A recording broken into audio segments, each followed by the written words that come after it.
Desus and Mero is one of the hottest shows in late night with the host Desus Nice and the Kid Mero giving commentary on current events and having great conversations with guests that span the worlds of entertainment and politics. And we are joined by the Bodega Boys themselves today. I'm Charlie. I'm Charlie Derby. And Jesus, I'll put the first question to you. What was the move like from Viceland over to Showtime?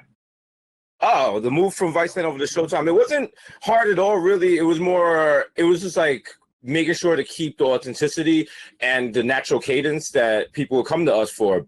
And it was more like the idea of taking your grandmother's recipe and selling it to like a bigger franchise. So as long as we kept it ourselves and just made sure there not too much elements were added to it, we knew we were going to be successful. And it was just working. Shout out to Jax Media, them knowing how to make a TV show, them giving us the proper tools, the writers, the production staff, the studio, and everything. So they helped us elevate our product to a bigger platform. But at the end of the day, it's no different than what we've been doing from day one. So we knew that, and bringing that confidence made it super easy for us to change from Viceland over to Showtime and remain faithful to what our viewers wanted.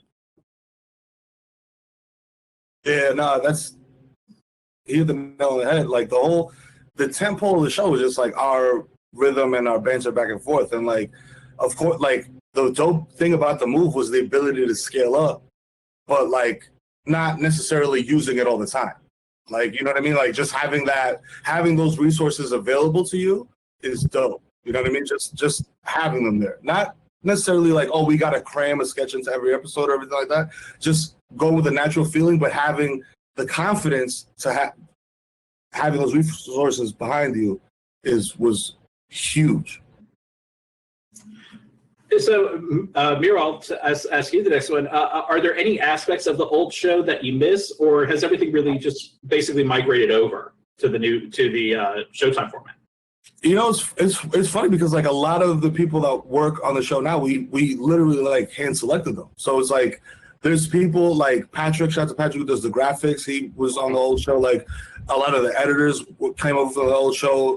Dave Drusky, who's doing a phenomenal job with the technology stuff with the Zoom and the OBS and all that stuff and delivering on time. He's came over from the old show. So it's almost like a family. Like we're familiar with a lot of these people, and then the new parts of the crew, we like had this like very serious like interview process where we would come in, feel people out, look at resumes, talk, and just like, you know, and then further the like hand selection process. So everybody that we work with, we're super comfortable with, and it's just like we hit the ground running, man. As soon as we started. Except for the first episode of Facial Hair, that was a little wild, but you know we fixed that.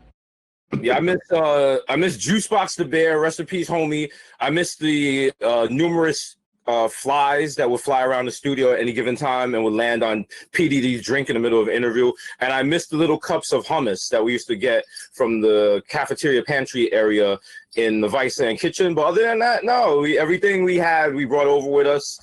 There's nothing I miss. The only thing I missed was being extremely tired and fatigued at the end of the week from doing 4 shows. So that I kind of miss. Not really. I'm being sarcastic. So, you know, I love both your guys. Your presence on Twitter is so much fun, especially Mero. Whenever you're getting into trouble, it's always a bunch of fun. I'm curious for both of you guys, which celebrity would you most want to get into a Twitter fight with, and which celebrity is the one you would least want to get into a Twitter fight with? I don't want to get into no Twitter fights with anybody anymore. I'm done with Twitter fights. I'm just like, I take them when they go low, I go high now, because it's like I'm a predicate Twitter felon, and also when you engage like stan armies. Like if you have like a beef with like, you know, some huge pop act or whatever, or you're like, oh, this wasn't that great of an album or whatever, it's completely useless. Like there's no point in arguing with people on Twitter because it's like, what's the end game here? Because like to me, I originally got on it thinking like, oh, it's like a roast. It's like we do in the hood, like we just roast each other, we make fun of each other, and then when somebody just like has like that slam dunk joke or fisticuffs ensue, it's over. But that's not the case on the internet. Like on the internet, it's just like it's like baseball. It never ends. You can't run out the clock. So There's no. I'm done. I don't want no beef with no celebrities. Y'all are all cool. Y'all are all great. No, I've had a couple of Twitter beefs. I had a good one with Poland, the whole country. That was a fun one. I got into it with Pierce Morgan once, and I told him if he ever comes in the Bronx, he's gonna get punched in the face. But he didn't realize what I was saying to him. So I've had a couple of really fun Twitter. Oh, my constant beef with like every Beatles fan. I love that. That's always a good one. But if I had to pick a Twitter battle, I want to battle Trump, and I want him to give me like a dopey nickname because like all his nicknames suck. Because like he's like, oh, Sleepy Joe, and that's like a good nickname if it's like Leave It to Beaver and it was 1930. Like you can't be in a New York City high school and be like, yo, your mother's sleepy. Like that's not gonna get the crowd behind you. So I want to get into a beef with Trump and just go back and forth and just like cook him and just be in a debate and like, yo, look at your toupee, because no one's really gone at Trump. And I think the thing is like Trump feels empowered by Twitter because Twitter is always like deleting people's tweets about him and coming on his side. But I think if someone who really knows how to use the force, like we could get some Star Wars action going on. He could be like the Dark Lord and shit. And like, you know, I could bring the heat. So Trump, I'm coming for you. And plus, you know how to do it. You know how to do it as a New Yorker, man. That's also a key ingredient there. Exactly. All Twitter is the conversations you have angrily on the subway, but you're just typing them out. So, you know, let's make it happen, baby. And that's the worst thing about it is like you think that's like it's gonna end like that, and it never ends like that. It just ends up with you not being able to argue with people on the subway for a week. So I'm curious with I love the diversity of guests that you have on, whether they're comedians or people from music or people in politics. Have you ever encountered someone whose views on something have changed because of a guest that you've had on your show? Ooh, let's see. Have our views changed because of a guest, or has? Or have you met people whose views have changed because of the guests that you've changed? Oh, I mean, I'm sure we have, but the thing is that they happen at the live shows when we do live shows. And they're at the meet and greet, and people talk to us, and they like give like the intimate stuff. So they intimate stuff to us that's like, you know, because of your show X. So I'm sure it's happened, but post show I'm usually pretty lit, so I can't remember one off the top of my head right now. Yeah, there's been a couple of like you see tweets of people be like, I didn't know such and such person did this, or I thought this of a guest until I saw them on your show. An example would be like, well, we had Cory Booker on. The thing about Cory Booker is he comes off as, you know, the first term most people use to describe Cory Booker is corny. And even in the interview, we're like, yo, are you corny? And he said, yeah, I am. But the thing is, you saw that that's not some character he's playing. Like, that's him. Cory Booker is Cory Booker. He's not playing some sort of role. He's not playing on for the camera.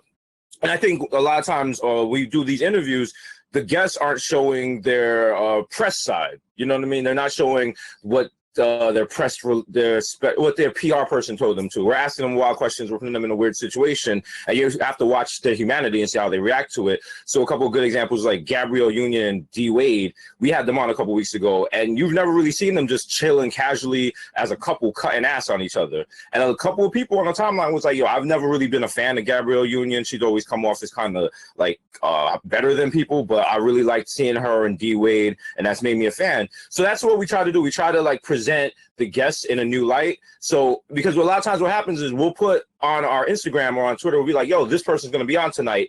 And you'll see in the Instagram comments, people like, oh, pass, I'm not going to watch this. And it's like, yo, fam, just watch. You're already discounting the interview before we even did it. That's the point of the interview.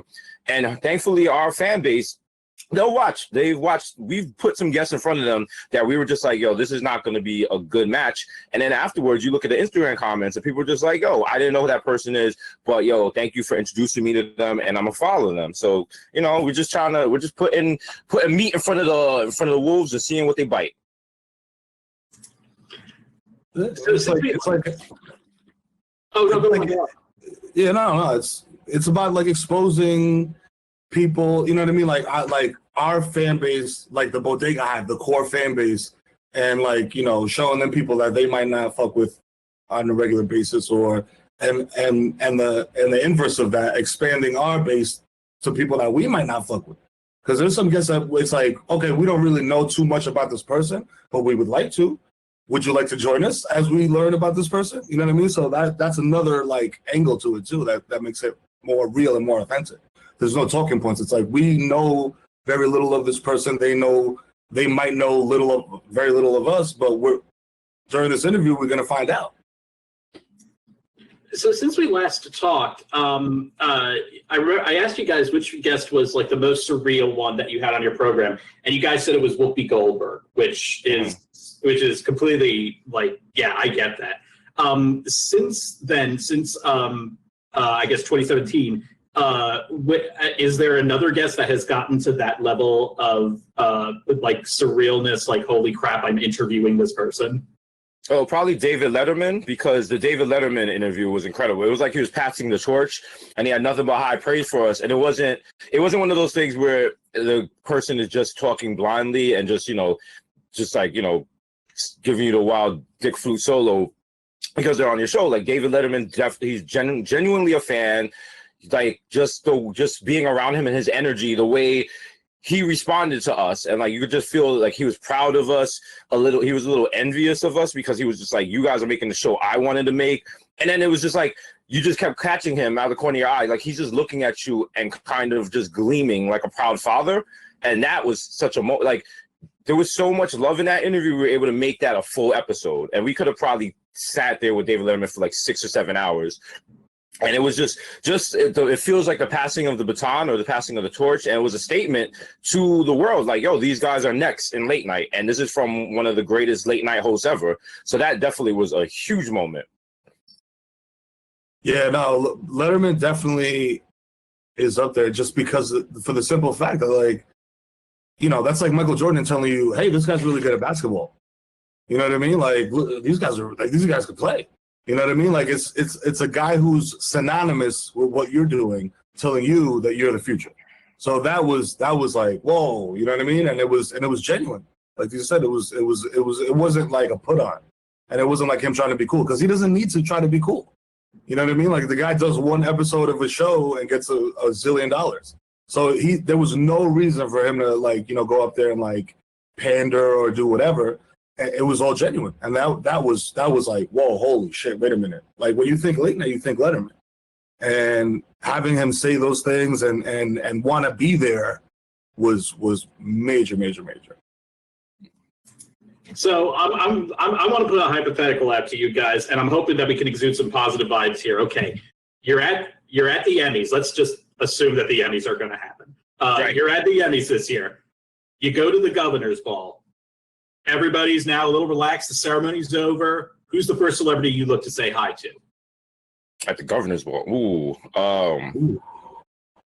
Emmys. I want Dick Wolf, because I don't know what he looks like.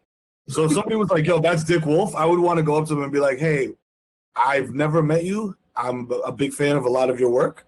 And also, can me and Desus star in the New York Undercover reboot? Thank you. Let me see. What celebrity are we going up to? I'll be honest with you. Whatever celebrity looks like they have weed. Pretty much that's it. Like, because at this point, it's like, from the last time you interviewed with us, we were kind of, you know, like brand new to everything. Everything was like, yo, oh my God, celebrities, da. We are so jaded now. When we go to award shows, it's like, that's a whole nother show. We go to award shows. We go through the metal detector at award shows if we're going to court. And all the guards are like, because we're like, are you guys searching for weed? They're like, no, we're looking for weapons. And we're like, oh, okay, no problem. Oh, we good to go. I think at one of the last awards show, Tay Diggs was hosting, and he just happened to be walking past a loading dock. And after we lost, we were just out there smoking the wild illegal blunt. And even Tay Diggs was like, y'all doing a lot? And we was like, go back to hosting. So, you know, we're pretty comfortable anyway. So whoever got that Pacquiao, that's who we're going for. So if Willie Nelson or Snoop's in the house, we're doing a beeline for them. So I want to close this by asking you guys a question that you normally ask your guests. You ask at first you asked them what would your rainbow say. Now you ask them what your neon sign would say. What would your guys' neon sign say? Ooh, that's a good question.